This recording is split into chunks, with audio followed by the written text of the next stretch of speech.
बिस्मिल्लाहिर्रहमानिर्रहीम। अल्लाहुम्मा सल्लि अला मुहम्मदिन व आलि मुहम्मदिन व अज्जिल फरजहुम। ला हौला वला कुव्वता इल्ला बिल्लाहिल अलीय्यिल अज़ीम। औज़ु बिल्लाहि मिनश शैतानिर रजीम। बिस्मिल्लाहिर रहमानिर रहीम। अल्हम्दुलिल्लाहिल्लज़ी क़सरत अन रुयतिही अबसारुन नाज़िरीन व अजज़त अन नातिही अवहामुल वासिफ़ीन। सल्लि अला मुहम्मदिन व आलिहि ताहिरीन वलानतुल्लाहि अला आदाइहिम व क़त्लतिहिम अजमईन मिनल आन इला क़ियाम यौमिद्दीन। अम्मा बाद फ़क़द क़ाल अल्लाह सुब्हानहु तबारक व तआला फ़ी किताबिहिल मुबीन व क़ौलिहिल हक़। बिस्मिल्लाहिर रहमानिर रहीम। अल्हम्दुलिल्लाहि रब्बिल आलमीन।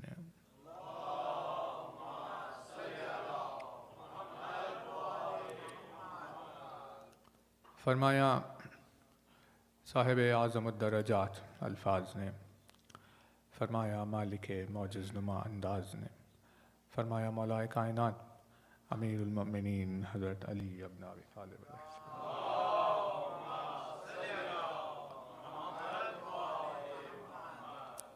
मौलाए कायनात के जिस मुबारक व मुक़द्दस फरमान से खिदमत में आपकी मजलिस का आगाज़ है। अपनी इस बेमिसल व बेनज़ीर हदीस में मौलाए कायनात ने अपने चाहने वालों को ये भी इरशाद फरमाया कि उन्हें अपने वजूद में, अपनी ज़ात में ज़ीनत पैदा करनी है।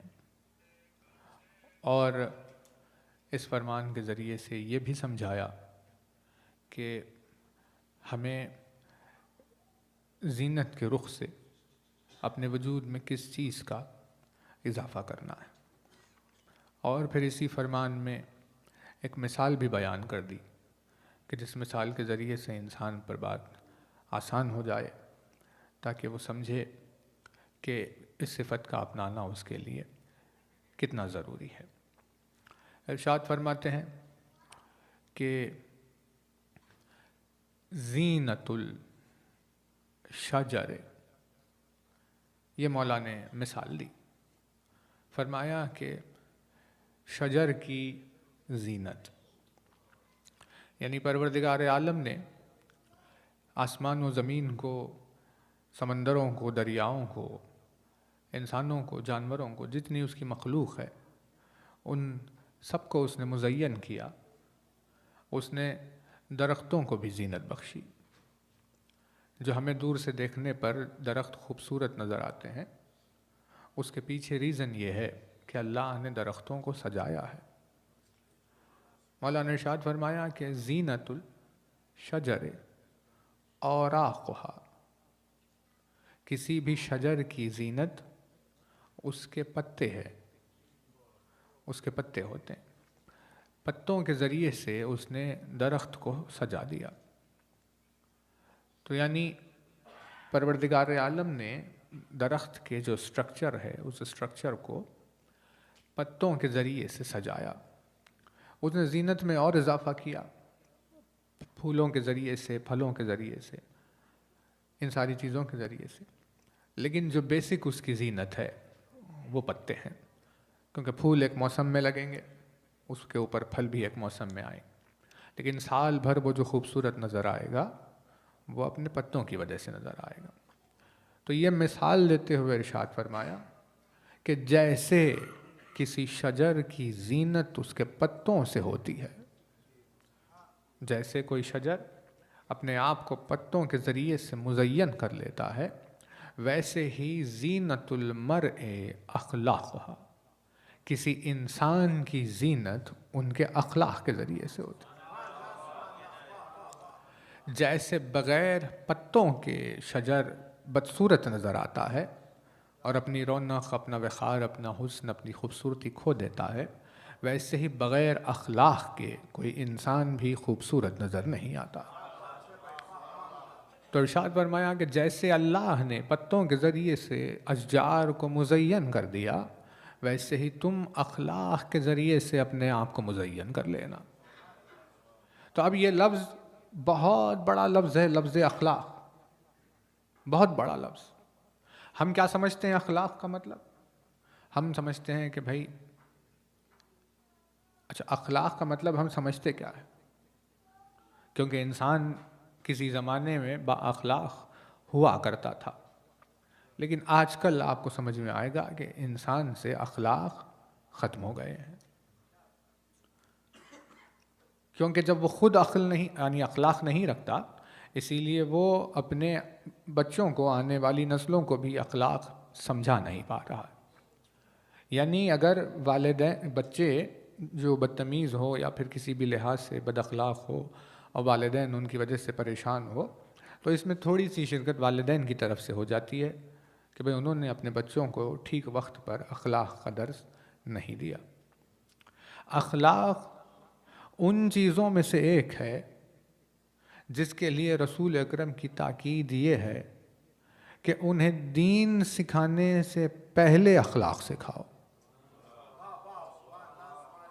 यानी पाबंदी सौम और सलाद जब सिखाने का वक्त आ जाए, तो 7-8 साल में, जैसे 6-7 साल में जब बच्चे थोड़े से बड़े होते हैं, तो शुरू हो जाता है उनको सिखाना करना कि भाई ऐसे नमाज़ पढ़ी जाती है, रोज़ी रखिए।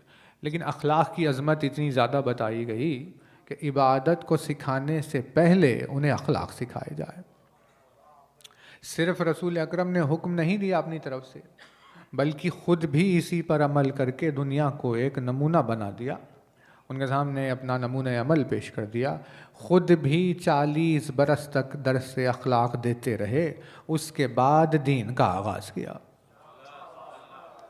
तो जैसे ख़ुद उन्होंने दीन से पहले अखलाक की ताकीद की, वैसे ही अपनी उम्मत से भी कहा कि दीन का इंतज़ार ना करो अखलाक सिखाने में कि अब थोड़ा सा बड़ा हो जाए या बाद में लेके जाए, बल्कि फ़ौरन जब से तुम्हें समझ में आ जाए या समझने लगा किसी बात को, उसमें शऊर पैदा होने का, उसी वक्त से उसके अखलाक का आगाज़ कर दो। क्योंकि जैसे बग़ैर पत्तों का दरख्त बदसूरत होता है, वैसे ही अखलाक के बग़ैर इंसान की भी कोई शक्ल सूरत में हुस्न नहीं पाया जाता। नहीं, तवज्जो नहीं कर रहे, थोड़ा सा खद से मट कर एक बुलंद सलवात पढ़ दे बार बार।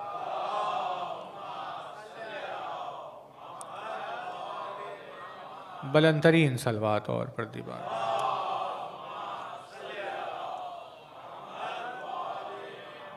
एक बावाज़ बुलंद सलवात और पढ़ नवाज़।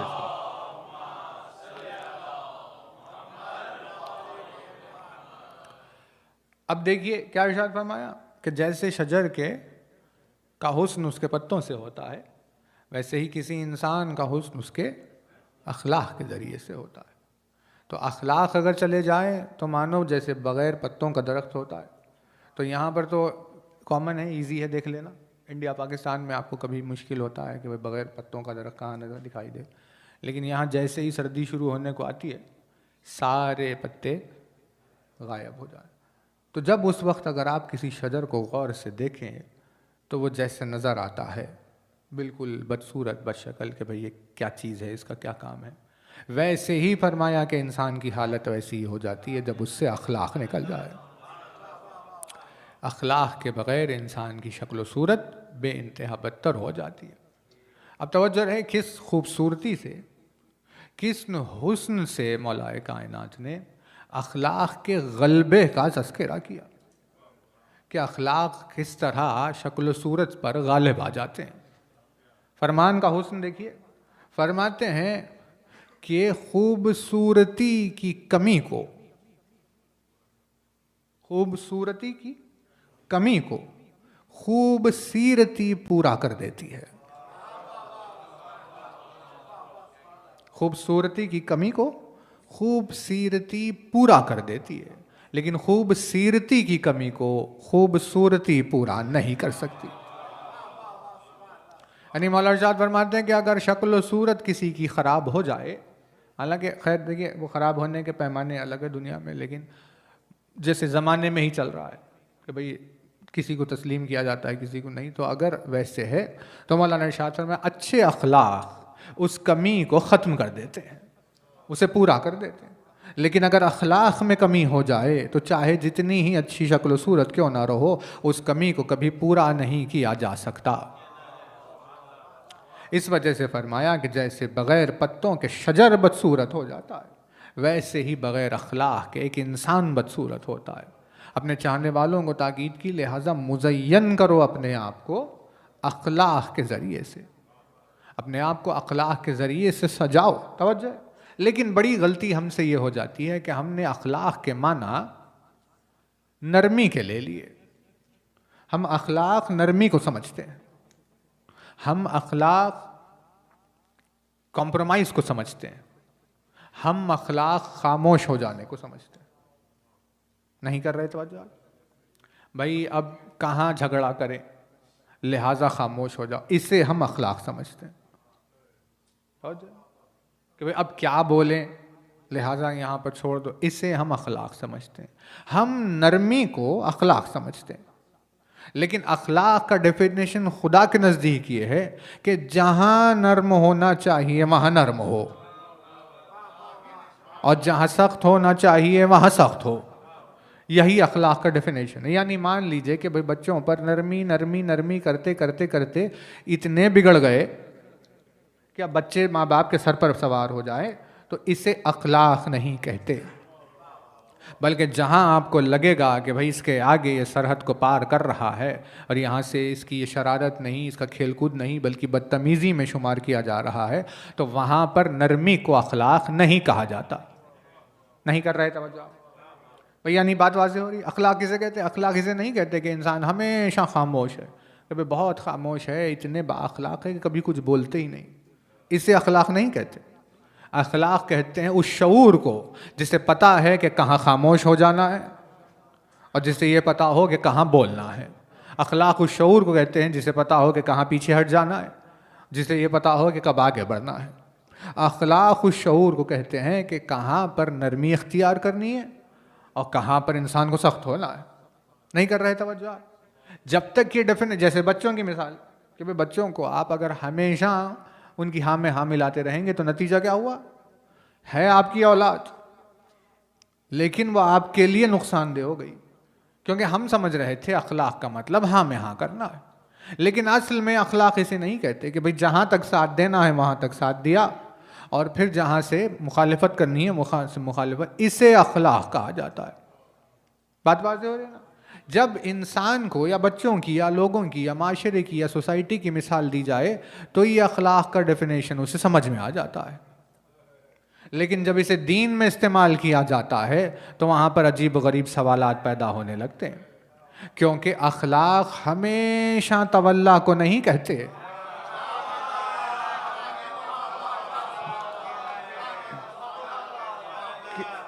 कि आप हर वक्त किसी की हाँ में हाँ मिला रहे हैं, बल्कि अखलाक उस शऊर को कहते हैं जिसे पता हो कि तवल्ला किधर होता है और तबर्रा किधर हो। अगर उसके पास ये शऊर नहीं है कि भाई उसे मोहब्बत किन से करनी है और उन्हें उसे नफरत किससे करनी है, तो इसका मतलब यह है कि वह बदअखलाक इंसान है। भाई तवज्जो, बदअखलाकी में ज़रूरी नहीं है कि चीख चीख कर गालियां देने वाले को ही बदअखलाक कहा जाए। उस इंसान को भी बदअखलाक कहा जाएगा जो नफरत करने वालों से मोहब्बत कर रहा है।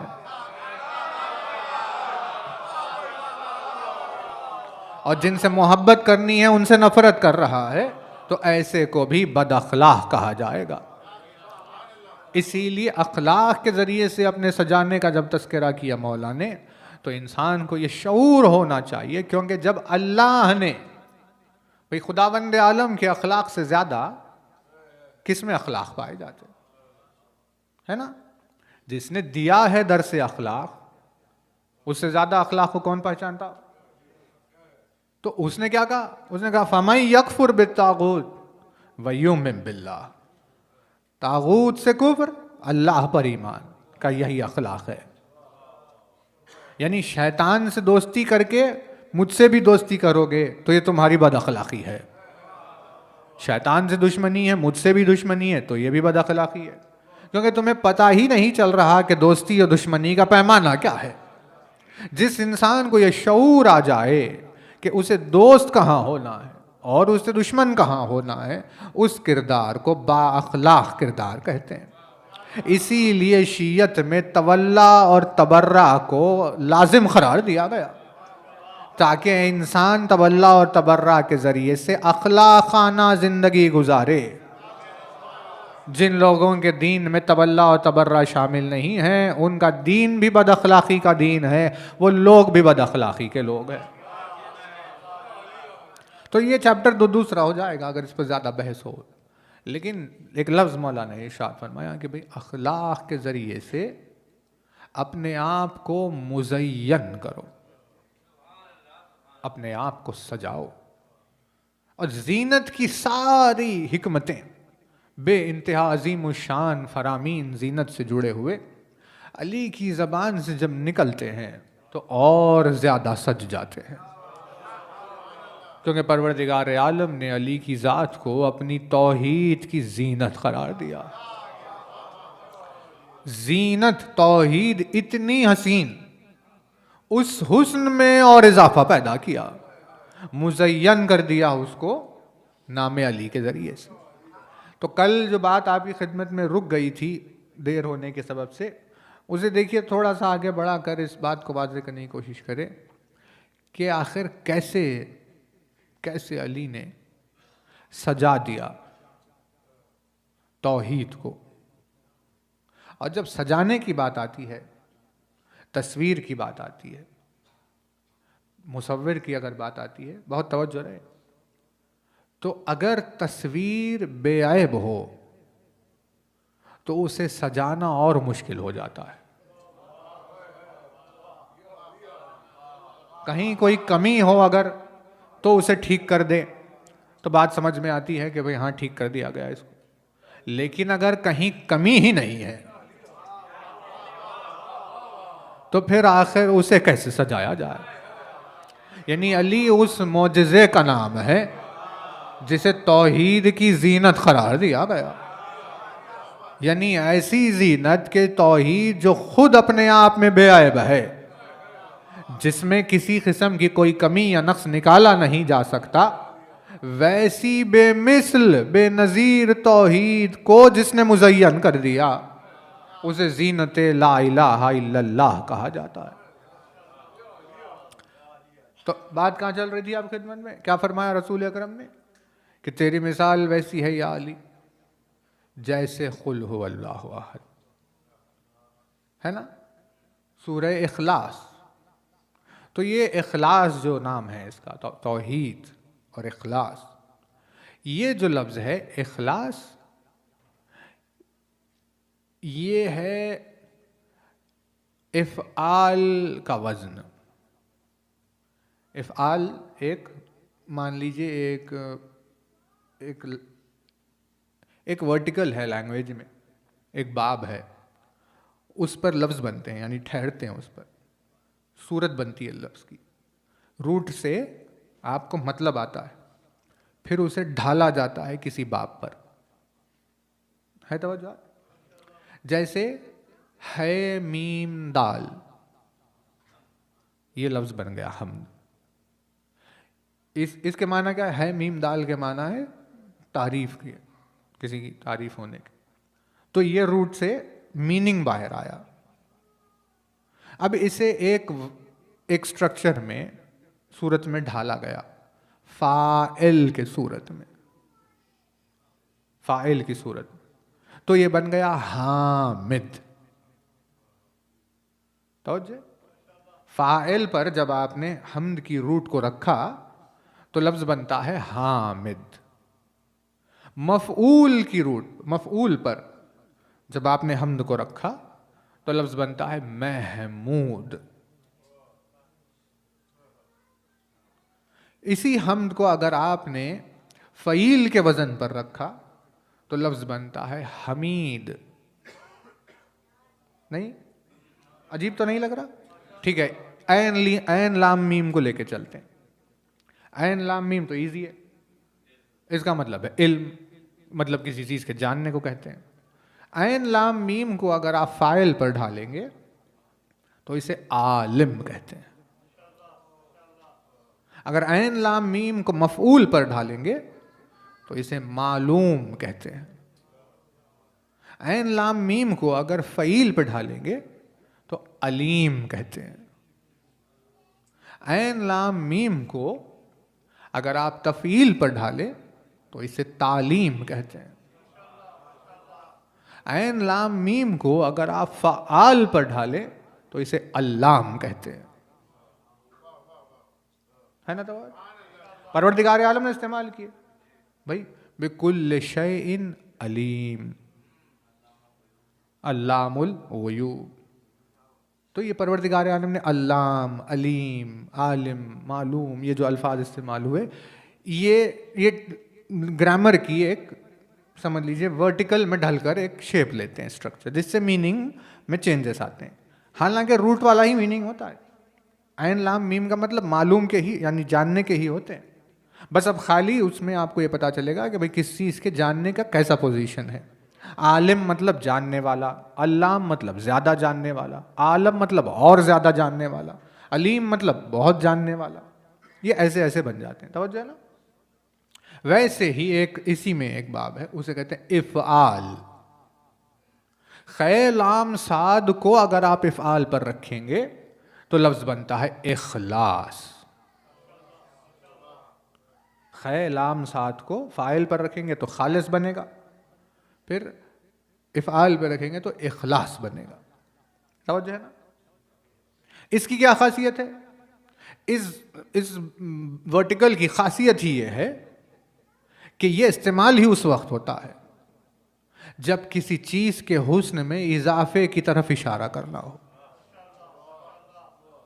किसी चीज़ की जीनत में इजाफे की तरफ इशारा करना हो तो ये लफ्ज़ इस्तेमाल होता है। तवज्जो? जैसे मान लीजिए कि भाई आपने अनार किसी को तोहफे में दिया, उनकी बर्थडे आई, आपने उन्हें अनार ले जाकर दे दिया, तो ये क्या है? ये आपकी उल्फत है, मोहब्बत है। ये लीजिए अनार, हाथ में उनके अनार रख दिया आपने ले जाकर, कहा हमारी तरफ से तोहफा है। तो अब अनार में कोई ऐब है? टेस्ट वही, कलर वही, सारी चीज़ें वही, अनार पूरा का पूरा वही, लेकिन सजा हुआ नहीं है। तो आपने क्या किया? आपने अलग से एक कांच का बर्तन खरीदा, अनार को उसमें रखा, फिर उसे किसी बॉक्स में रखा, फिर उसे गिफ्ट रैप कर दिया, फिर उस पर रिबन लगा दी फूल की, फिर उस पर लेबल रखा और फिर लिखा बखिदमत शरीफ, आपके नाम, ये लिखकर आपने तोहफे में दिया। खोल कर निकलेगा क्या? अनार ही निकलेगा। लेकिन अब क्या हुआ? अब वो सिर्फ अनार नहीं है, अब वो सजा हुआ अनार है। नहीं, तवज्जो नहीं कर रहे भाई। ऐसे ही इबादतें सज जाती है, क्योंकि फजर तो 2 ही रकत रहेगी, अलहम्द और एक सूरा, फिर अलहम्द एक सूरा, फिर रुकू सजदा, वही रहेगी फजर तो, उसके अलावा चेंज नहीं होगी वो। लेकिन उसमें खुशबू आ गई, उसमें अंगूठी आ गई, उसमें खुलूस आ गया, उसमें खुशू आ गया, उसमें खुजू आ गया, हुजूर क़ल्ब आ गया, उसमें परवरदिगार आलम की उल्फत आ गई, उसमें मारिफत आ गई, उसमें यकीन आ गया। ये सारी चीज़ें मिलकर ऐसे सजी हुई जाती है बारगाह इलाही में नमाज कि परवरदिगार आलम इस सजावट की वजह से इबादत को कबूल कर लेता है। नहीं, तवज्जो नहीं कर रहे। किस कदर खुशू और खुजू चीज़ को सजा रहा है। लेकिन परवरदिगार आलम ने देखा ये कि मेरे नाम को, मेरी तौहीद को, मेरे कलमे को वो अली के ज़रिए से सजाया गया है, अली ने तौहीद को मेरी सजाया, इसीलिए उसने किसी भी सजावट को अधूरा ही करार दिया जब तक कि उसे सजाया ना जाए, नाम अली के ज़रिए से सजाया ना जाए। अब अगर अकीक़ पहन लिया, खुशबू भी लगा ली, तहारत और पाकीज़गी का मकाम भी चुन लिया, अज़ान से पहले पहुँच गए, हुजूर क़ल्ब भी है, खुशू भी है, खुजू भी है, सारी चीज़ें हैं, नमाज पढ़ रहे थे मगर उसमें सलवात नहीं पढ़ी, तो उसने सलात को रिजेक्ट कर दिया। क्योंकि अल्लाह के नज़दीक सजावट या जीनत पूरी नहीं होती जब तक के नाम अली ना आ जाए।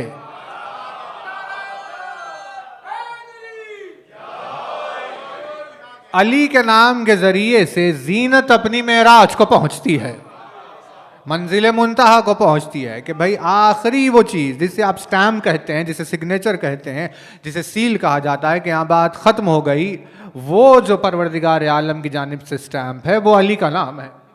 उस नाम के बगैर वो किसी चीज़ की जीनत को तस्लीम नहीं करता। आपकी हमारी इबादत को क्या तस्लीम करेगा? वो अपने दीन को दीन नहीं कह रहा था।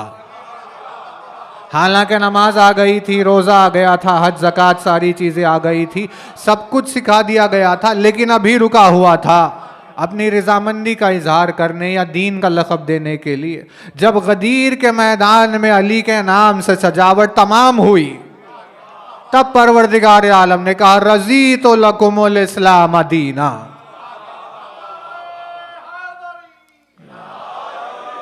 भाई बात वाज़ेह हो रही है।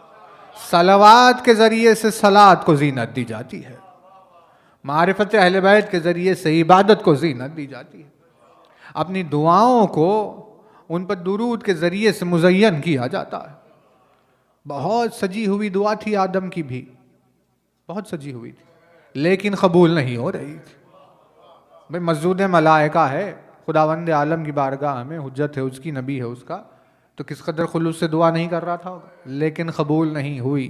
का परवरदिगार आलम ने कहा तुमने सजा कर नहीं भेजा आदम, ये तो मानो ऐसे जैसे सीधे लाकर अनार दे दिया। तो सामने वाला कहेगा क्या भाई एहसान कर रहे हो हम पर, कोई लाकर ऐसे दे रहे हो? अगर उल्फत थी तो जाहिर करते, इसे सजाया नहीं है तुमने। परवरदिगार आलम अब तू ही बता दे कि मैं इस चीज़ को कैसे सजाऊं। तो जिब्रील को भेजा उसने, कहा कि बेटे देखो ये 5 नाम हैं जो हम तुम्हें बताए देते हैं, जिनके जरिए से दुआ को सजाया जाएगा। उस जीनत के बगैर किसी चीज़ को तस्लीम नहीं किया जाता। भाई बात वाज़ेह हो रही है।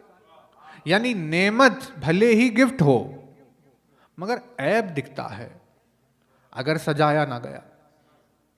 तो ये जो अनार आपने अभी अभी जो गिफ्ट में दिया, तो उसे खोला आपने तो अनार ही था, भाई कोई दूसरी चीज़ तो नहीं थी, लेकिन आपके दिल को लग गई। आपने कहा भाई ये कमाल, टेस्ट भी वही सा, अब पहले से बेऐब था लेकिन एक्स्ट्रा सजा दिया गया। तो ना, तो उस बेऐब अनार में ये जो एक्स्ट्रा सजावट हुई, इसी एक्स्ट्रा को जताने के लिए जो बाब आता है उसे इफ़आल कहते हैं। नहीं कर रहे तवज्जो। जब अली को इखलास कहा गया कि भाई अली की मिसाल सूरह तौहीद जैसी है, सूरह इखलास जैसी है, तो अली का वजूद वो वजूद है जिसने तौहीद को सजाया है, तौहीद को जिसने सजाया है। लेकिन सवाल ये उठेगा कि जो पहले से बेऐब है, जो इतना हसीन और जमील है, उसे कैसे सजाया जाएगा? भाई उसकी खूबसूरती में कोई कमी थी कि उसे सजाया जाए? लेकिन इतने हसीन मजमून पर सिवाय उसकी तौहीद की जीनत के किसी का कलेमा जारी नहीं हो सकता था। कुल हुवल्लाहु अहद कह दिया तो कह दिया। इसमें कोई ऐब है? इसमें कोई कमी है? इसके हुस्न में कोई कुछ निकाल सकता है कि यहां से ठीक नहीं है? इतना हसीन तरीन जुमला कुल हुवल्लाहु अहद है ना। तवज्जो। फिर कुरान की आयत है, इस पर कुछ इजाफा नहीं हो सकता। कौसर दलील बना हुआ है कि भाई देखो अगर लग जाए आकर तो फिर सब हार जाएंगे, इसके आगे कुछ होगा नहीं। लेकिन बशरियत की बात और है। कुरान सामित को अगर कुरान नातिक के सामने लाया जाए तो नातिक ये बताएगा कि कहां पर कौन सी चीज को कैसी नजाकत से पेश किया जाएगा। अली ने कुल हुवल्लाहु अहद के हुस्न को यूं बढ़ाया और इरशाद फरमाया हुआ आहदुन ला बितावीलिल अदद। कुल हुवल्लाहु अहद के आगे सबकी जबानें बंद थी, लेकिन अली ने इजाफा किया कि हुआ आहदुन ला बितावीलिल अदद। वो ऐसा आहद है कि जिस आहद की तावील कभी कोई अदद नहीं बन सकता। अब देखिए इस पर आना नहीं है, दूसरी तरफ बहस निकल जाएगी। लेकिन इसे अगर आसान मिसाल में समझाया जाए तो उस इंसान का वाक़या आता है कि जो आसमान की तरफ देखकर परवरदिगार आलम से मांग रहा था। परवरदिगार आप मुझे दे दे, भाई हम सब भी वही करते हैं, तू मेरी मदद फरमा। इसमें कोई गलती है, कोई ऐब है, कोई नक्स है? कितना हसीन है ये मंजर कि कोई बंदा अपने माबूद से तलब कर रहा है। लेकिन ऐसे ही मांगने वाले शख्स के ऊपर जब अली की नजर पड़ी तो उसके करीब आकर हुस्न को बढ़ा दिया, ये कहकर कि सुन, वो बुलंद है, ऊपर नहीं है।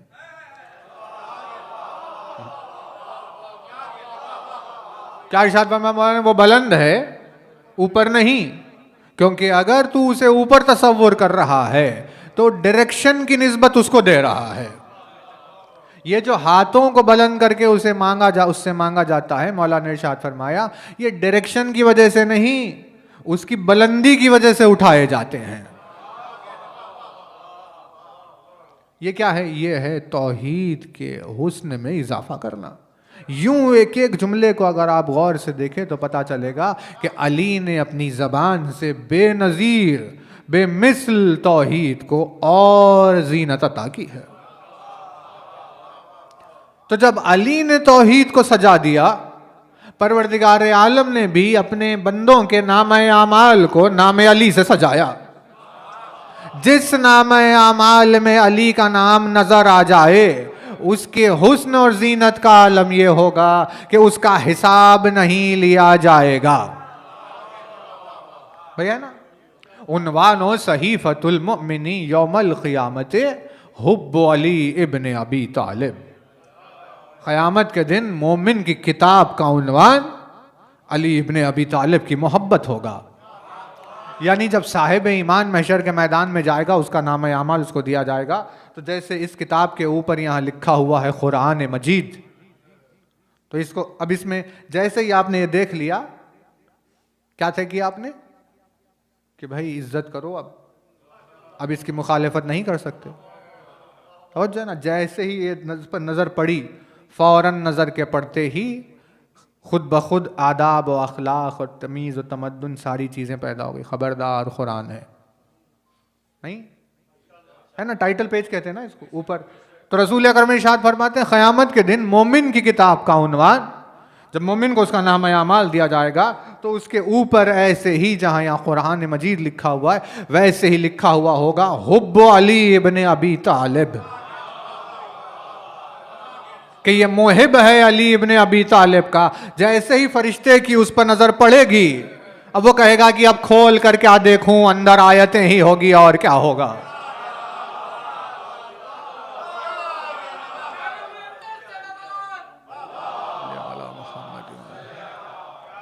भाई तवज्जो रे, इसी मौके पर हमें वो हदीस समझ में आएगी कि अली का नाम गुनाहों को ऐसे खा जाता है जैसे सूखी हुई लकड़ी को आग खा लेती है।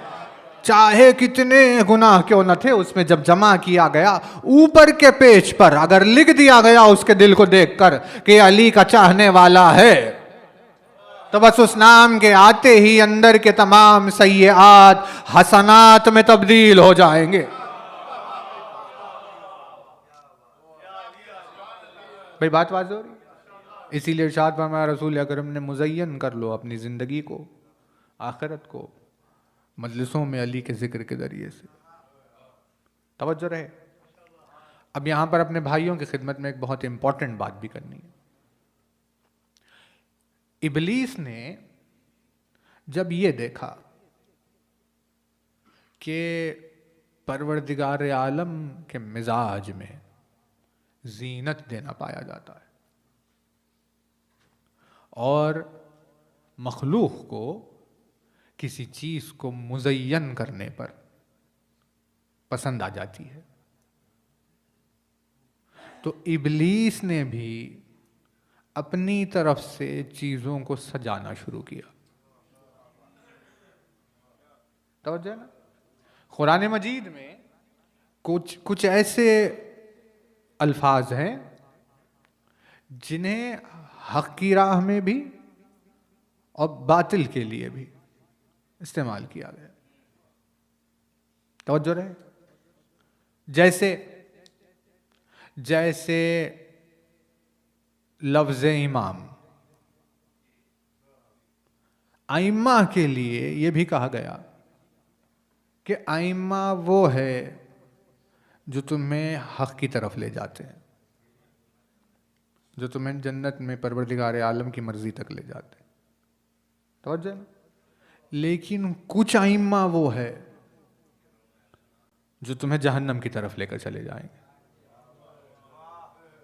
वही लफ्ज़ है कुरान मजीद में। यानी लफ्ज़ इमाम को हमेशा पॉजिटिव नहीं लिया जाएगा, उसे अपने कॉन्टेक्स्ट के एतबार से तय किया जाएगा कि ये पॉजिटिव है या नेगेटिव। क्योंकि इमाम की पैरवी की वजह से जन्नत में भी जाएंगे और इमाम की पैरवी की वजह से जहन्नम में चले जाएंगे। कुरान मजीद ने क्या कहा कि भाई देखो, हमने जिसे तुम्हारा इमाम बनाया, अगर तुमने उसे तस्लीम किया तो तुम जन्नत में जाओगे, और अगर तुमने हमारे इमाम को छोड़ दिया तो फिर वो तुम्हें जहन्नम में लेकर चला जाएगा। इब्राहिम के लिए जैसे ऐलान किया परवरदिगार हमने, मैंने बनाया है तुम्हें इमाम। बेतवज्जो है ना। यानी हमारी तरफ से जिसे बनाया गया। तो अब जिन लोगों ने खुद ही से बना लिया, तो महशर के मैदान में जो फैसला किया गया कि उस दिन हर उम्मत को उसके इमाम के साथ उठाया जाएगा। तो अब हम जो है, हमारा इमाम कौन है? यानी देखिए, फ़ज़ाइल अली मोमिनीन पढ़ते हैं, सारी ज़िंदगी गुजरते हैं, इमाम की ज़िंदगी पर कुर्बानियाँ होती है, लेकिन जब हमें उठाया जाएगा तो हमें इमाम वक्त के साथ उठाया जाएगा। सलमान को जब उठाया जाएगा, अबूज़र को जब उठाया जाएगा तो मौला के साथ उठाया जाएगा। जब हबीब को उठाया जाएगा, जब हुर को उठाया जाएगा तो सैयदुश्शुहदा के साथ उठाया जाएगा। जब बहलोल को उठाया जाएगा, जब मारूफ को उठाया जाएगा तो इन्हें 7वें 8वें इमाम के साथ उठाया जाएगा। भाई जो जिस उम्मत में जी रहा था उसे उस उम्मत के इमाम के साथ उठाया जाएगा। हमें इस वजह से इमाम वक्त के साथ उठाया जाएगा।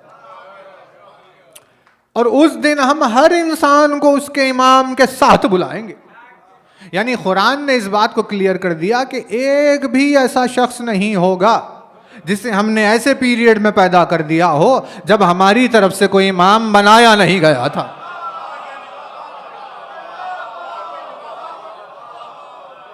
बेतवज्जो, ये अरबी लैंग्वेज में सबसे ज्यादा वजन लफ्जों में से एक लफ्ज है इमाम। बहुत हैवी लफ्ज है, बहुत हैवी। उसे अगर आप उसके ऊपर चले जाएं तो आपको समझ में आएगा कि भाई हम जब कहते हैं कि इमाम जमात आ गए, इमाम जुमा आ गए जो हम कहते हैं, तो आप अगर आपने लफ्ज़ इमाम को रियलाइज कर लिया तो फिर आप कभी नहीं कहेंगे, क्योंकि उसमें जो वेट पाया जाता है उस लफ्ज़ में, तो आपको समझ में आ जाएगा कि नहीं हम यूज़ नहीं कर, भले ही हमारे सामने हैं खड़े हुए, हम मौलवी साहब कह लेंगे, हम अल्लामा कह लेंगे, हम क़िबला कह लेंगे, कुछ भी कह लेंगे, लेकिन हम इमाम नहीं कहेंगे, क्योंकि उसके वेट को जिसने रियलाइज कर लिया उसे समझ में आता है कि ये कोई आम लफ्ज़ नहीं है। भाई तवज्जो, लैंग्वेज में दीन में छोड़ दीजिए, दीन में इस लफ्ज़ तक या इस मनसब तक पहुंचने के लिए इब्राहीम को अपने माल की आजमाइश, अपनी जान की आजमाइश, अपनी औलाद की आजमाइश में कामयाब होना पड़ा। तब कहीं जाकर परवरदिगार आलम ने कहा कि भाई हम तुम्हें अपने ही ज़माने में इस दायरे की हद तक ये मनसब अता करते हैं। नहीं कर रहे तवज्जो? सिरात पर आ गए हम लोग, पूरे सिरात पर तो नहीं आ गए, फिसल रहा है कोई कहीं। भाई ये बहस है, ये कुरान यहाँ रखा हुआ है। जो घर बनाते हैं, अब यहाँ का तो हमें पता नहीं, इंडिया में आप देखिए घर बनाते हैं तो मजदूर जो घर बनाते हैं ईंट पर ईंट, ईंट पर ईंट, ईंट पर ईंट रखते हैं, फिर उसके बाद एक तागा, उसके नीचे कुछ एक लट्ठू जैसा वजन होता है, उससे कुछ करते रहते हैं। कभी जाके उससे पूछिए ये कर क्या रहे हो? दीवार खड़ी हुई, फिर उसने वो निकाला, फिर बाजू को रखा, फिर इतना, फिर कुछ चेंजेस किए, फिर बाजू को रखा, है ना? तो पता चला वो एक टूल है, एक टूल जिसके जरिए से मजदूर ये देख रहा होता है कि भाई क्या ये दीवार सीधी उठ रही है या नहीं, वो स्ट्रेट है या नहीं, उसमें कहीं कहीं झुकाव तो नहीं आ गया इधर उधर। उसके बिल्कुल सीधे तामीर होने के कंफर्मेशन के लिए वो उस डिवाइस से, अपने उस टूल से उसके सीधे होने को नापता है। लैंग्वेज में दीवार के सीधे उठने या नहीं होने के कंफर्मेशन के लिए इस्तेमाल किए जाने वाले उस टूल को कहते हैं इमाम। भाई तवज्जो है? एक मीनिंग है इसका उस बेशुमार मीनिंग्स में। तस्बीह आपने देखी है, तस्बीह में दाने अल्लाह अकबर पढ़ते हैं, फिर बीच में एक अलग सा दाना आ जाता है जो आपको बताता है कि भाई यहाँ पर ख़त्म हुई ये सीरीज़, अब यहाँ से अल्हम्दुलिल्लाह शुरू। तो वो अलग जो दाना है बीच बीच में आ जाता है। वो दाना तो बाद में डेकोरेशन में आया, बाद में। पहले क्या आता था, वहाँ पे घिट्टी बांधी जाती थी, सिर्फ घिट्टी बांधी थी, समझ जाते थे कि भाई यहाँ से तवज्जो है ना। तस्बीह के दानों को एक जगह बांधे रखे और उन्हें टूट कर बिखरने ना दे, उस एक जगह दानों को समेटे रखने के लिए बांधे जाने वाली उस घिट्टी को कहते हैं इमाम। नहीं कर रहे तवज्जो? अंधेरे में कोई भटक गया, बिल्कुल समंदर में, जंगल में, कोई कहीं रोशनी कुछ नहीं, उसे पता ही नहीं कि कहां जा रहा है। वैसे आलम में आसमान पर उसे एक सितारा नजर आया। जिस सितारे की अगर चाल को पहचानता हो तो उसे अपना डायरेक्शन समझ में आता है कि मैं किधर जा रहा हूं। समझे ना, पहले के पुराने ज़माने में सितारों से ही रास्ते मालूम करते थे कि भाई हम किधर जा रहे हैं, कहीं है। आज भी मालूम करते हैं।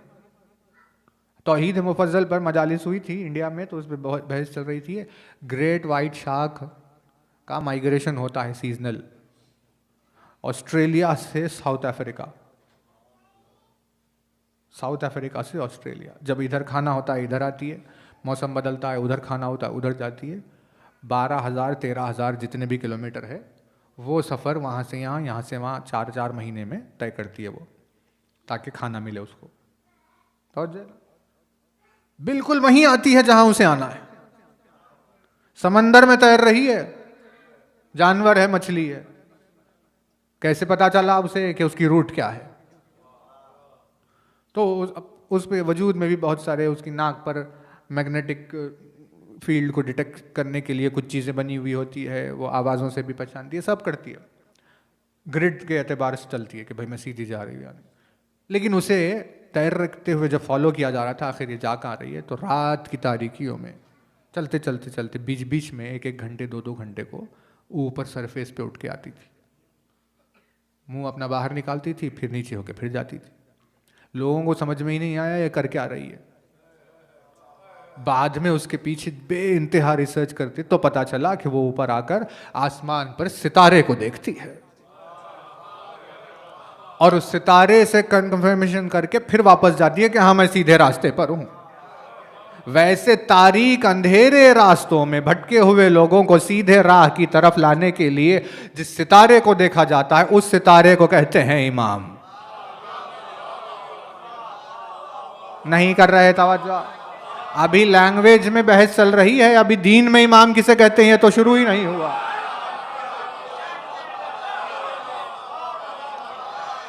लेकिन लैंग्वेज में ये लफ्ज इतना हैवी है कि इस लफ्ज को किसी के लिए भी इस्तेमाल नहीं किया जा सकता, क्योंकि इस लफ्ज के वजन को जो पहचानता है उसे पता है कि यह लफ्ज ऐसे ही नहीं आएगा, बल्कि वो सीधी दीवार दीन की, मारिफत की सीधी दीवार जिसकी ज़ात की वजह से तय की जाए, जो ये कहे किसी मजदूर मेमार की तरह कि हाँ ये दीवार तुम्हारे ईमान की सीधी बुलंद हो रही है या नहीं, उसे कहा जाएगा इमाम।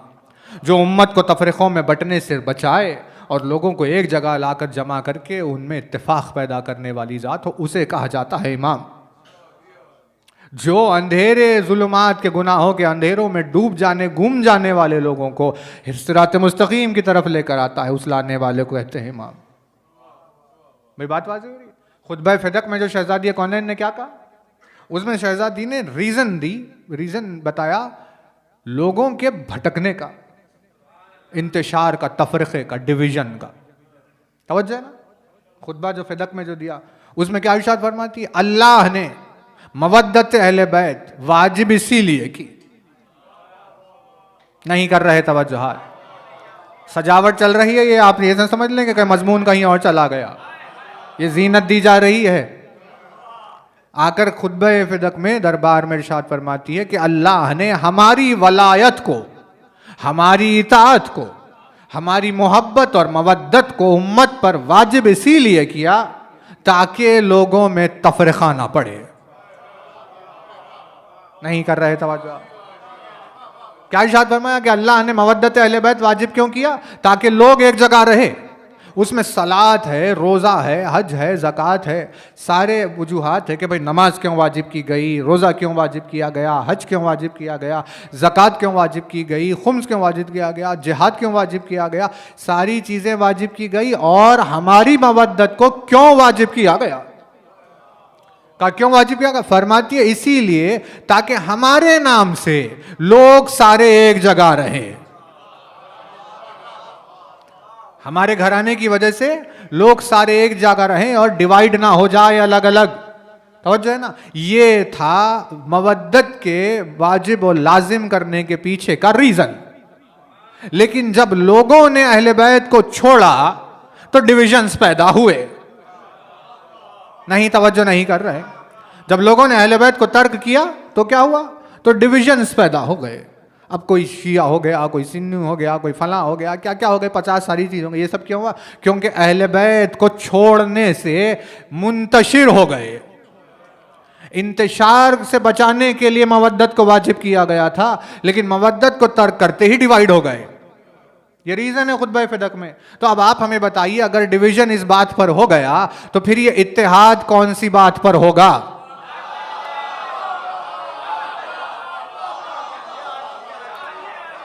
जाहिर सी बात है, जिस बात पर डिवीजन हुआ उस वजह को हटाओ, इत्तेहाद फिर हो जाएगा। यानी हमने तफरीका नहीं डाला, हम तो वही हैं जहां हुक्म परवरदिगार आलम था। जो मवद्दत अहले बैत को छोड़कर गए हैं, तफरीका उन्होंने डाला। तो अब यही होना चाहिए भाई। उसूल को देखिए, किसी हक की बात होगी, अब होगा तो यही कि हम वहां नहीं जाएंगे, उन्हें यहां आना होगा।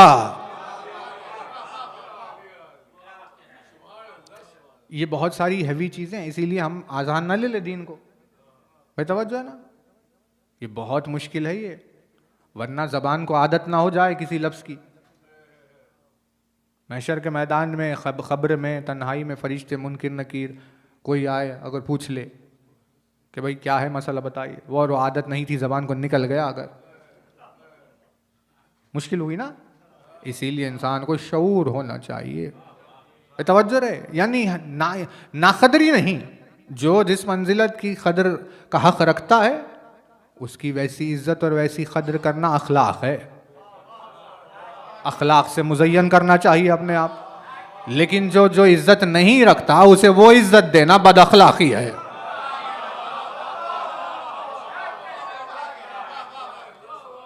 है ना तवज्जो? अहल को हक से महरूम रखना भी बदअखलाकी, और नाअहल को मनसब अता करना भी बदअखलाकी है।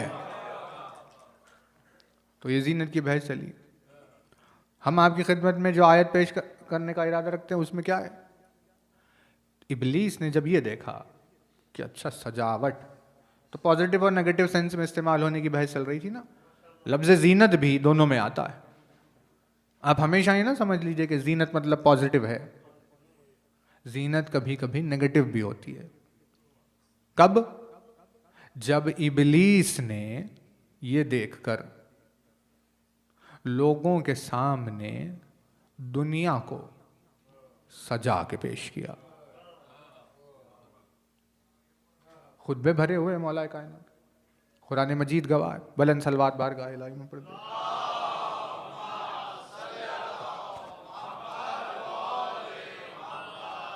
एक बुलंद सलवात और बारगाह है।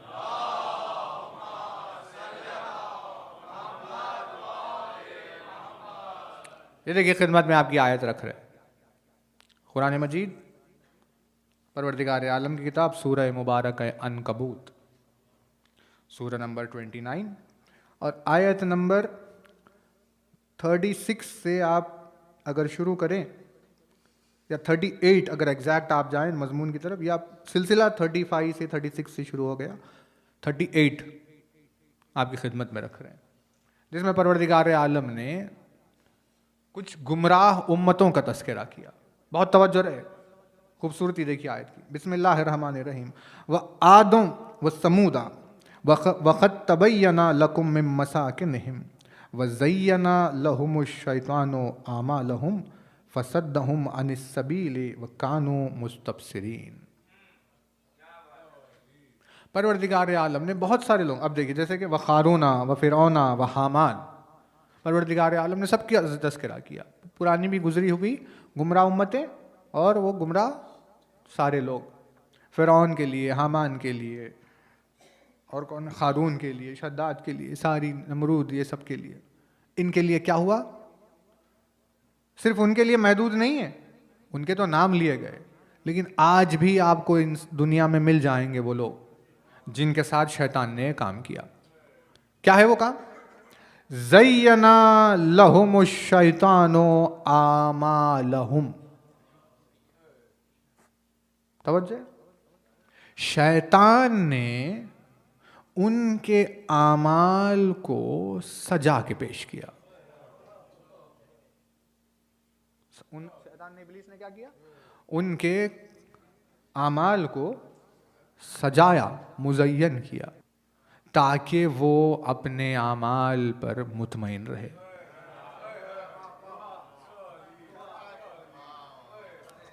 इब्लीस ने क्या किया?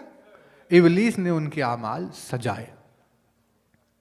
कौल देखिए, मौला इरशाद फरमाते, बहुत तवज्जो है। अब दुनिया में रूल यही है ना, दुनिया को आप अगर गौर से देखिए तो दुनिया बिकती है सजावट की वजह से। कोई चीज दुनिया में आपने ली ऐसी जिससे सजाया ना गया था?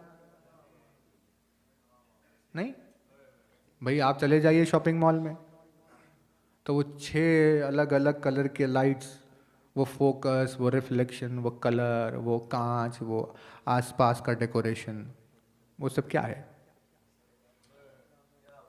वो आपको मायल करने के लिए है कि इसे खरीद लो। नहीं कर रहे तवज्जो आप भाई, बात वाज़ेह हो रही है। यानी शोरूम में आप जाएंगे तो वो जिस कदर रोशनी से, डेकोरेशन से उसे सजाया जाएगा, उसके नतीजे में ये है कि भाई आप इसे खरीद लो, आपके अंदर दिल ललचाए और उसे लेकर आ जाए। जब घर को लाकर आप उसी चीज को अपने अलमारी में रखेंगे तो वहीं खड़े रहकर सोचते रहेंगे, अब ये अब क्यों उतना खूबसूरत नहीं लग रहा। तवज्जो है ना? जिस फोन को, जिस बैग को, जिस भी चीज को आप लेकर आए, वो घर में आते ही बदसूरत हो जाती है। आप हैरत में पड़े रहते, भाई इतनी अच्छी तो लग रही थी कुछ देर पहले। मतलब जब हासिल हो गया तो दुनिया का मकसद खत्म हो गया। तो जैसे ही दुनिया का मकसद खत्म हुआ, उसकी हकीकत आपके सामने आ गई।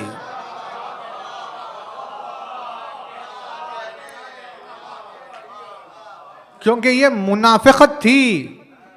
तवज्जो रहे, यानी लफ्ज़ ज़ैन परवरदिगार आलम ने कुरान मजीद में इस्तेमाल तो किया, लेकिन क्योंकि इब्लीस ने सजाया है तो इसका मतलब ये है कि भाई वो असल नहीं है वैसी, वो मुनाफिकत है। अंदर से वो कुछ और है, बाहर से वो तुम्हें कुछ और दिख रही है। इसी कॉन्सेप्ट में लोगों को गिरफ्तार करने के लिए, इसी चीज में गिरफ्तार कर एक नया कॉन्सेप्ट निकाला। वो क्या है? वो है विंडो शॉपिंग। खरीदिए मत, पहले ही बोल देते हैं आपको, मत खरीदिए, सिर्फ आकर देखिए।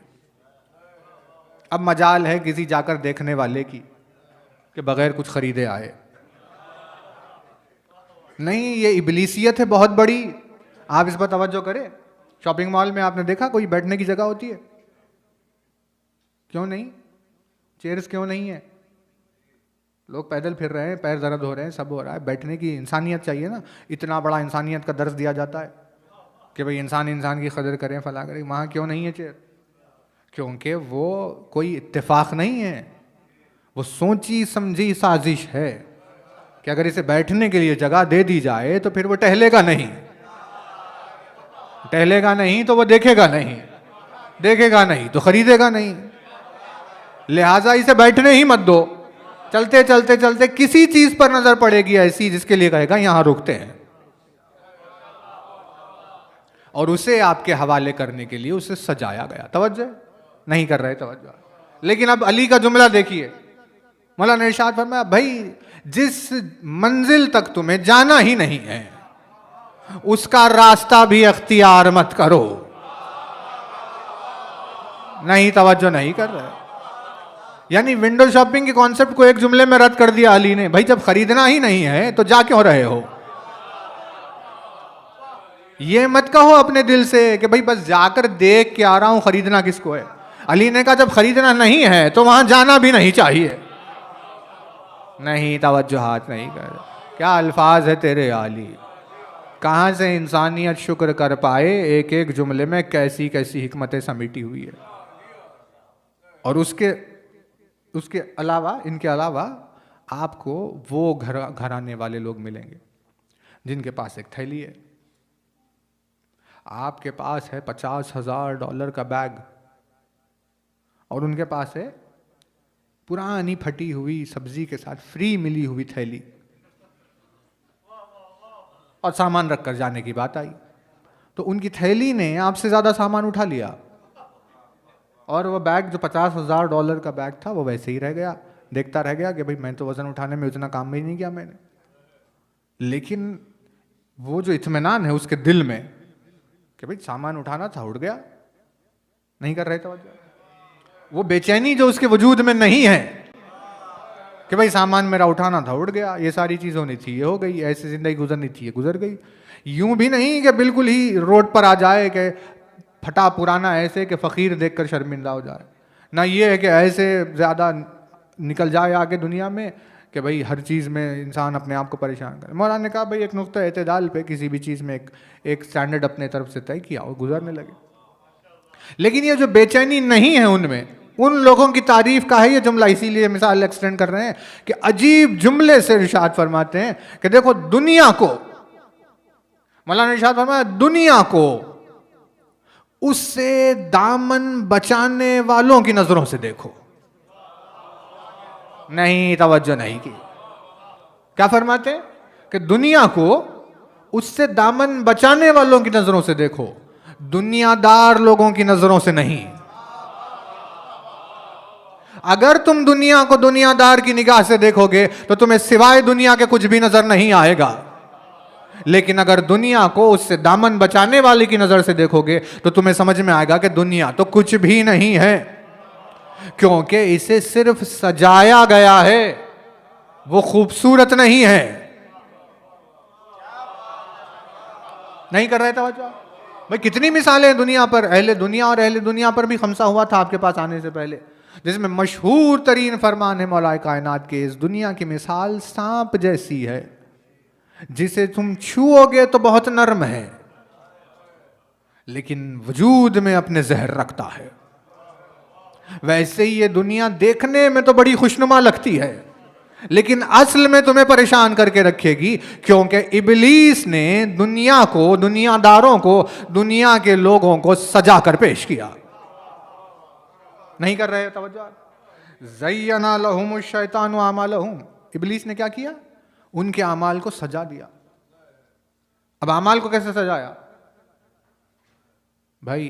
अब इसकी देखिए टेक्निक है बहुत बड़ी। बुत परस्ती पे मजलिसें अगर कभी हो जाए तो ये बहुत ज्यादा अजीब व गरीब कॉन्सेप्ट्स क्लियर होंगे उसमें। मौलाए कायनात की ज़ियारत का जुमला है, अस्सलामु अलैका या कासिर अल असनाम, मेरा सलाम तुझ पर है वो जो बुत शिकन है। बुत शिकन, बुतों को तोड़ने वाला। 1400 बरस पहले भी तोड़े थे, आज भी तोड़ रहा है। अली कासिरुल असनाम कल भी था, आज भी कासिरुल असनाम है। क़यामत तक अली का नाम कासिरुल असनाम रहेगा। जिसे अली की मारिफत हो जाएगी वो कभी बुत परस्ती नहीं करेगा। नहीं, तवज्जो नहीं कर रहे। अब आप इसे ढकेल मत दीजिए कि भाई हमारे पास बुत परस्ती कहाँ होती है। अब तो आजकल बुत परस्ती ज्यादा हो गई है यहां पर। जिसके दिल में अली का नाम उतरे, उसके मारिफ उतर जाए, वो किसी भी जमाने में बुत परस्ती नहीं करता। जिनमें से उसी बुत परस्ती के मजमून में एक कॉन्सेप्ट है इबादत का, कि शैतान ने कैसे इबादत को, लोगों के आमाल को एक बुत बना दिया। सॉरी, इबादत नहीं, आमाल, अभी वजाहत होगी उसकी भी। आमाल, अमल को बुत बनाया। नहीं कर रहे तवज्जो? अमल को बुत बनाया। पत्थरों के बुतों का जमाना नहीं है ये, पुराने हो गए वो। आजकल वो भी बहुत ज्यादा एडवांस हो गए हैं। इबलीस की भटकाने के जो तरीके हैं बहुत अप टू डेट है वो। तो उसने नए नए बुत बनाए हैं जो समझ में नहीं आते लोगों के बुत है कि क्या है, जिनमें से उसने एक बुत अमल का बुत बनाया। नहीं कर रहे तवज्जो? अमल का बुत का ये क्या है, कैसा होता है ये? इस बुत की खासियत ये है कि तुमने जो अमल किया वही सही है। नहीं, तवज्जो नहीं कर भाई, तवज्जो है? अपने भाइयों की तवज्जो रहे हमारी तरफ। बुजुर्ग तो खैर दुनिया देखे हुए हैं, आपसे हम क्या कहें, लेकिन हमारे जो भाई है बहुत मुतवज्जो रहे इस फैक्ट को कैसे डिकोड किया जाता है। अमल को बुत बना दिया। का कैसे? का तुमने जो अमल किया है वही सही है, उसने जो किया वो गलत है। इसी को बुत कहते हैं भाई। सनम कहते हैं ना, साद नून मीम, सनम। असनाम, कासिरुल असनाम। सनम मतलब क्या? पत्थर के स्ट्रक्चर को सनम नहीं कहते, तवज्जो है? सनम कहते हैं किसी भी ऐसी चीज को जो आउट ऑफ इमेजिनेशन बनाई जाए। इसीलिए हमने आपसे कहा कि बुत परस्ती का अगर कभी मजमून छिड़ा तो बहुत दूर तक जाएगा वो। सनम हम क्या कहते हैं? सनम यानी किसी बुत को कहते हैं हम, बुत को नहीं कहा जाता सनम। सनम कहते हैं इमेजिनेशन को, क्योंकि जो बुत बनाया गया है वो आउट ऑफ इमेजिनेशन बनाया गया है, इसीलिए उसे सनम कहते हैं। भाई किसी भी बुत बनाने वाले के पास कोई है ऐसी दलील कि ये बुत वही है जो जैसे दिख रहा है वैसे ही है? लात बना दिया था, उज्जा बना दिया था, मनात बना दिया था, ये खुदा है, ये खुदा है, तो दलील थी उनके पास कि खुदा ऐसा होता है? नहीं था। उन्होंने ही सोच लिया खुद ऐसे होगा, खुदा बना लिया। उसी इमेजिनेशन को सनम कहते हैं। नहीं कर रहे तवज्जो आप? अब चाहे उस इमेजिनेशन के तहत कोई पत्थर का बुत बनाए या इमेजिनेशन में अपने अमल को सही समझ ले, दोनों बुत होते हैं। नहीं, तवज्जोहात नहीं है। बात एग्जाम्पल देखिए। एग्जाम्पल यह है कि जब शहजादी कौनैन ने खुतबे फ़िदक में इरशाद फरमाया, सलवात बुलंद पढ़ दे बार बार,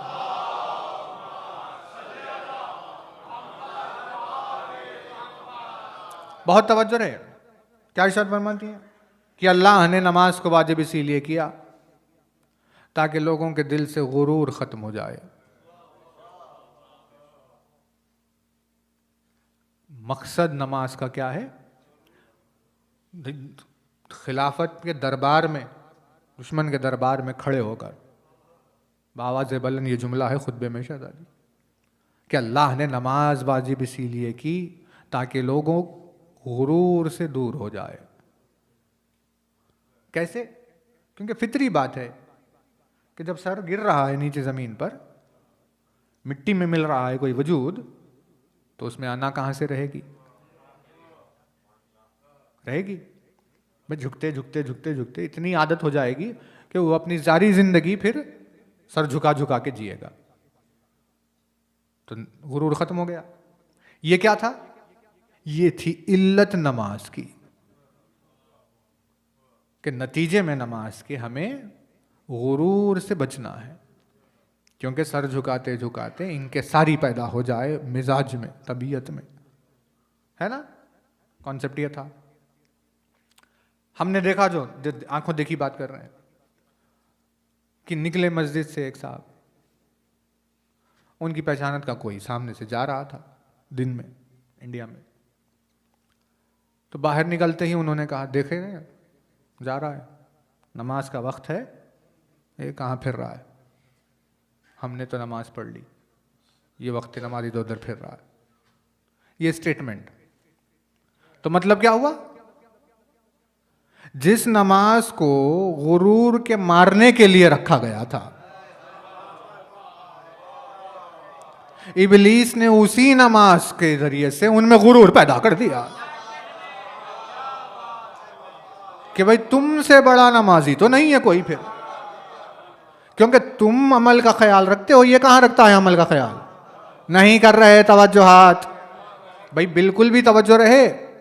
तुम अमल का ख्याल रखते हो, ये अमल का, तुम्हारा अमल अमल है, पहले तो ये अमल करता नहीं है, लेकिन अगर ये कभी कर भी ले तो गलत सलत करता है, तुम जो करते हो वो सही है, यूं कहकर वो अमल करने वाले के सामने उसके ही अमल का एक बुत खड़ा कर देता है। तो जब वो झुकता है, जो सर झुकाता है, तो अल्लाह के सामने नहीं झुका रहा होता,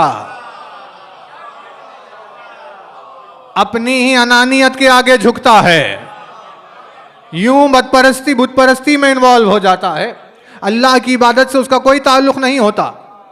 भाई तवज्जो, क्योंकि वो अपनी, अब इसको कैसे पहचाने, इसका बहुत आसान नुस्खा, हम खत्म कर रहे हैं बात को, इसको कैसे पहचाने कि अगर किसी भी इबादत के नाम पर किसी ने उससे पर्सनल ले लिया तो समझ लीजिए वो बुत है, नहीं तवज्जो नहीं कर रहे। यानी कुरान मजीद में कहा फवैलुल लिल मुसल्लीन, भाई नमाज पढ़ने वालों को हम जहन्नम में डालेंगे। जैसे इस आयत से कोई ऑफेंड हो जाए तो समझ लीजिए बुत परस्ती है, क्योंकि वो सलात के कॉन्सेप्ट को समझ नहीं रहा है, आयत के मजमून को समझ नहीं रहा है, उसे बस इतना ही सुनाई दिया कि नमाज पढ़ने वालों को जहन्नम में, तो मतलब ये मेरी बात कर रहा है क्योंकि मैं ही तो नमाजी हूं।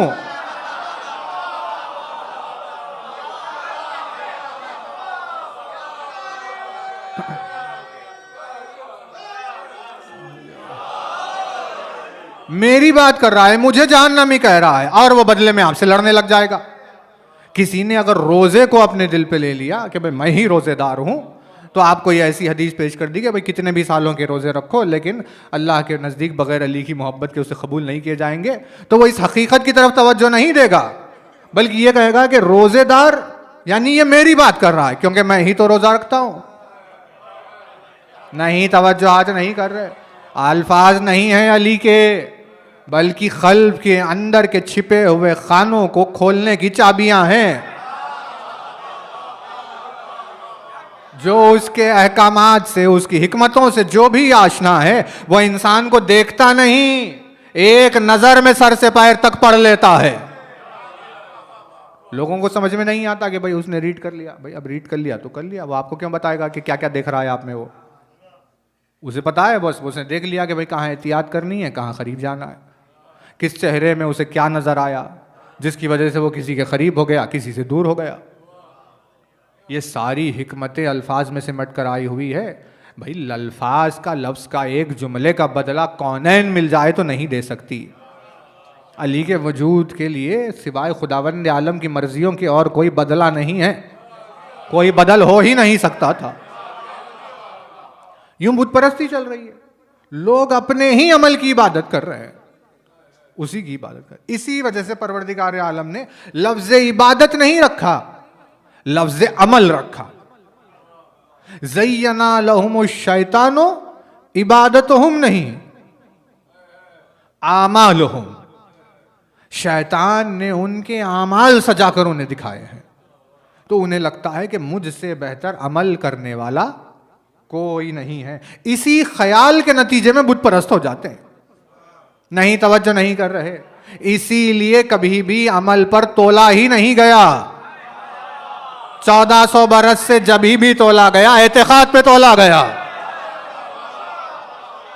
नहीं कर रहे हैं तवज्जोहात। भाई रसूल ने यह नहीं कहा कि नमाज, रोजा, हज, ज़कात की पाबंदी ईमान की दलील है, बल्कि इरशाद फरमाया अली की मोहब्बत ईमान की दलील है। भाई बल्कि हदीस तो ऑपोजिट आ गई, ऑपोजिट हदीस आ गई। क्या कि देखो, कसरत सौम और सलात को देखकर उसे आबिद ना समझ लेना, यूं आ गई हदीस। ना साथ देने वाली आई, ना खामोशी रहे कि न्यूट्रल हो जाती बात, बल्कि अगेंस्ट कह दिया कि भाई देखो कसरत सौम और सलात देखकर उसे आबिद ना समझना, क्योंकि अमल कुछ और है, इबादत कुछ और। 1400 बरस से लेकर आज तक रसूल की जबान ने सिर्फ एतिकाद पर तोला है। भाई तवज्जो है ना। हम ये नहीं कह रहे हैं कि किसी को बुराई की गुंजाइश पैदा हो गई। बुराइयां सारे अमाल में जितनी बुराइयां वो सब बुराइयां हैं, जो गुनाह है वो गुनाह है। आपने देखा है किसी को शराब पीते हुए, भाई ठीक है आप किनारा कर लीजिए। किसी को जुआ खेलते हुए आपने देखा है, आप उससे दूर हट जाइए। लेकिन आप ये नहीं तय कर सकते कि मैं उससे बेहतर हूं। नहीं, तवज्जो नहीं कर। भले ही सर से पैर तक गुनाहों में आपके सामने नजर आ जाए, सिर्फ अमल के बुनियाद पर आप ये तय नहीं कर सकते कि मैं इससे बेहतर हूं, क्योंकि क्या पता कि हमारे अमाल उससे ज्यादा खराब हो। भाई शैतान ने तो सजाकर पेश किया है, तो हमें क्या पता कि कौन सी सजावट के पीछे क्या चीज खराब है। इसी वजह से अमल को देखकर अगर किसी ने समझा कि मैं बेहतर हूं, तो बुत परस्ती की तरफ चला गया। तो फिर आप ही बताइए या रसूल अल्लाह, हम अपने आप को अगर किसी से बेहतर समझें तो कैसे समझें? कहा कि अगर तुम्हें अपने वजूद में अली की मोहब्बत महसूस हो रही है और सामने वाला अली को चाहने वाला नहीं है, तो सिवाय नाम अली के कोई और पैमाना नहीं है जिसके जरिए से तुम खुद को किसी से अफजल समझ सकते हो।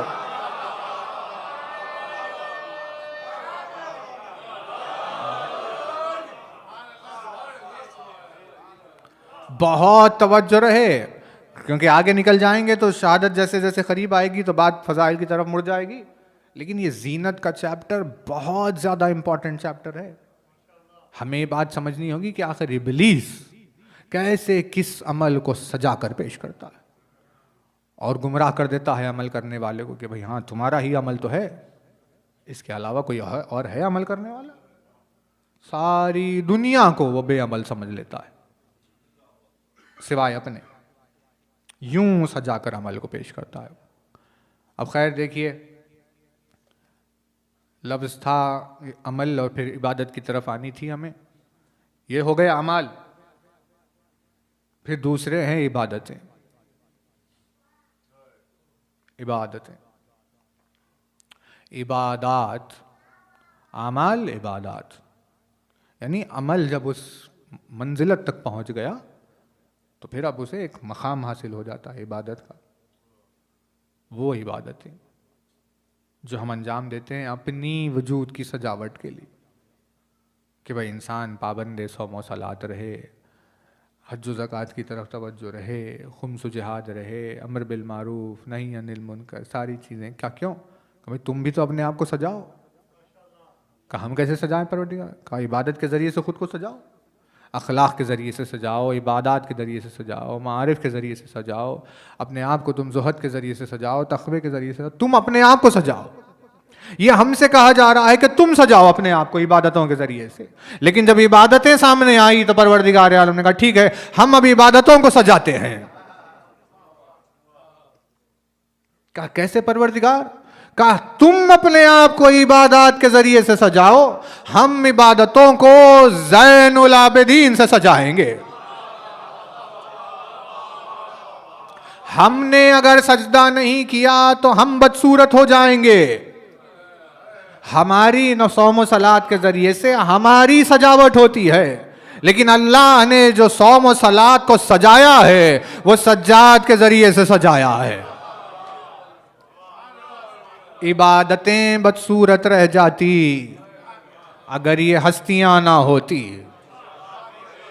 इनकी इबादत इसीलिए नहीं है कि वो इबादत के ज़रिए से खुदा की रज़ा हासिल करे, इनकी इबादत इसीलिए है ताकि इबादत की इज़्ज़त और आबरू बरकरार रहे। भाई तवज्जो है ना, यानी नमाज की इज़्ज़त बरकरार रहे, रोज़े की इज़्ज़त बरकरार रहे, सजदे की इज़्ज़त बरकरार रहे, रुकू का मकाम वक़ार बरकरार रहे, इसीलिए उनसे इबादत कराई गई। वो इबादत इसलिए नहीं कर रहे जैसे हम करते हैं। हमारी इबादतों से हम सजते हैं, लेकिन इनके ज़रिए से इबादतें सजाई जाती। इसी वजह से परवरदिगार आलम ने ये जीनत के सफ़र में दो ऐसे साथ एक साथ रखे, एक ज़ैनुल इबा और एक ज़ैन अब। ये जो रिश्ता है क्या अजीम शान, किस कदर लतीफ़ और हसीन रिश्ता। इबादात की जीनत और बाप की जीनत एक साथ। इबादात की जीनत वो बाप की जीनत, बाप वो जो इबादात की हकीकत। यानी एक इबादतों की जीनत है, एक सिर्र इबादत की जीनत। ये दोनों जीनतों का साथ का सफ़र जिसके ज़रिए से परवरदिगार आलम ने इस्लाम को मुज़य्यन कर दिया, ईमान को मुज़य्यन कर दिया, दीन व एतक़ाद को मुज़य्यन किया, शहादत हुसैन को अल्लाह ने मुज़य्यन किया, उस शहादत को सजाया। बस परवरदिगार आलम जज्ब ईमानी सलामत रखे। 3 दिन और ये सिलसिला आप खिदमत में ज़हन पर चलेगा। और क्योंकि शहादत के अय्याम में, इसीलिए हम सारे मसाइब रोज़ शहज़ादी के पढ़ेंगे। आज भी खिदमत में आपकी एक जुमला उस ज़ात मुक़द्दस की गुरबत से जुड़ा हुआ, जिस पर मजलिस तमाम कर रहे हैं। मंज़र क्या है, थोड़ा सा आप आमादा हो जाएं, थोड़ा तसव्वुरात को करीब लेकर आ जाएं। मंज़र है दरबार शाम का मंज़र। तो मोमिनीन के दिल इस हकीकत की तरफ माइल हो कि जिसे परवरदिगार आलम ने अली की जीनत करार दिया हो। अली को जीनत तौहीद और ज़ैनब को जीनत अली करार दिया गया। इतनी ज़्यादा, यानी जीनत ला इलाहा इल्लल्लाह की जीनत को जिससे मुज़य्यन किया गया। तसव्वुर करे कि उसके कानों पर इन अल्फाज का क्या असर हुआ होगा, दिल का उसके क्या हाल हुआ होगा जब ये आवाज़ दरबार शाम के सामने गूंजी कि असीरों को दरबार के बाहर ठहराए रखो, अभी दरबार को सजाया जा रहा है। 28 मुहर्रम की तारीख बताई गई कि जब शहज़ादी दरबार शाम पहुंच गई। अब पहली सफ़र की तारीख है जब दाखिला हुआ, यानी 3 दिन तक वो दरबार यजीद के बाहर ठहरी रही। उसकी बेटी जिसकी ताज़ीम में अल्लाह का रसूल उठकर खड़ा हो जाता था, उसके ऊपर जुल्म का आलम यह है कि उस दरबार के बाहर ठहरा कर दिया गया, ये कहकर कि असीरों को रोके रखो, दरबार सजाया जा रहा है। अब जो दरबार शाम में दाखिल होने की मंजिल आई, ये बिल्कुल शहादत हुसैन जैसी तस्वीर है। क्योंकि जैसे आशूर का रोज़ हुसैन के लिए था, वैसे ही पहली सफ़र की तारीख ज़ैनब के लिए है। हुसैन का असरे आशूर मख्तल में जाना जैसा था, वैसा ही पहली सफ़र को ज़ैनब का दरबार यजीद में जाना है। वो हुसैन की शहादत थी, ये ज़ैनब का शहीद होना है। तो मंजर खिदमत में आपकी जो रख कर मजलिस तमाम कर रहे हैं, अपनी शहादत से पहले जो एक आखिरी पहलू, एक आखिरी अपनी तरफ से मजलूमियत के इजहार में या एक क़ल्ब की हालत के इजहार में जो हुसैन ने करबला के मैदान में ज़ाहिर की, वो है अपने 6 महीने के बच्चे की मज़ार बनाना। क्योंकि सबके शहीद हो जाने के बाद हुसैन का करबला की खाक पर बैठ जाने का जो मंजर है, वो अली असगर को दफन करने के बाद है। जब अपने 6 महीने के बच्चे को दफन कर दिया तो ज़मीन करबला पर हाथ रखकर हुसैन ऐसे बैठ गए जैसे कोई वजूद सरापा पूरी तरह से टूट जाता है। जाहिर सी बात है कि जिसने अपने भरे हुए घराने को लुटा दिया हो, जिसने अपने भांजों और भतीजों के लाशें उठाए हो, भाई के बाजू उठाए हो, बेटे के सीने में बर्छी का फल देखा हो, आंखों में धुआं छा गया, कमर खमीदा हो गई, कैसी कैसी मुसीबतों से गुजरने के बाद एक 6 महीने की जान रह गई थी बस। उसको सुपुर्द खाक करने के बाद क्या हाल हो गया होगा बाप का। तो जिस तरह से हुसैन अली असगर को दफन करने के बाद खाक पर कुछ देर बैठ गए थे, बिल्कुल वैसे ही जब आवाज गूंजी कि ज़ैनब को दरबार यजीद में लाया जाए, तो इस आवाज को सुनते ही ज़ैनब भी खाक पर वैसे ही बैठ गई जैसे शहादत असगर के बाद हुसैन खाक करबला पर बैठे हुए थे।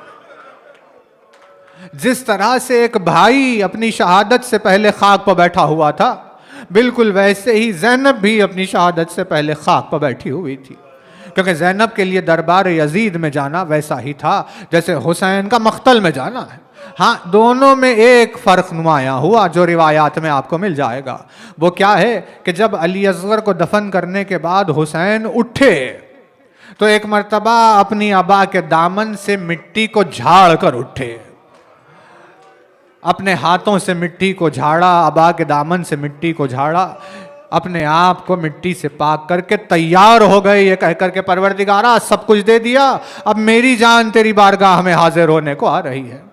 लेकिन जब ज़ैनब को दरबार यजीद में बुलाया गया था तो ज़ैनब मिट्टी झाड़ कर नहीं बल्कि एक मर्तबा खाक को उठाकर अपनी सर पर डालने लग गई। खाक से अपने चेहरे को खाक आलूद कर लिया, सरापा खाक से अपने आप को यूं ढांप लिया मानो जैसे किसी जनाजे पर मिट्टी डाली जाती है। इस सूरत हाल में ढलकर एक मर्तबा अपने बाबा को याद किया। सारी मुसीबतें बर्दाश्त कर ली थी ज़ैनब ने, अली को कभी आवाज नहीं दी थी। शाम गरीबा में अली अपनी तरफ से खुद आए थे, ज़ैनब ने बुलाया नहीं था। लेकिन जब दरबार शाम में दाखिल होने का मंजर आया तो अपने आप को खाकालूद करके मैयत की सूरत में ढालने के बाद नजफ की तरफ रुख करके कहा, बाबा जिसे परवरदिगार आलम ने आपकी जीनत करार दिया था, जरा उसकी खबर लो कि अब उसमें और जनाजे में कोई फर्क बाकी नहीं रहा। अरे ज़ैनब पर वो वक्त आ रहा है कि तेरी बेटी दरबारे यजीद में दाखिल होने जा रही है। 700 कुर्सी नशीनों का मजमा होगा और बेमखना चादर रसन बस्ता अली की बेटियां खड़ी हुई हो।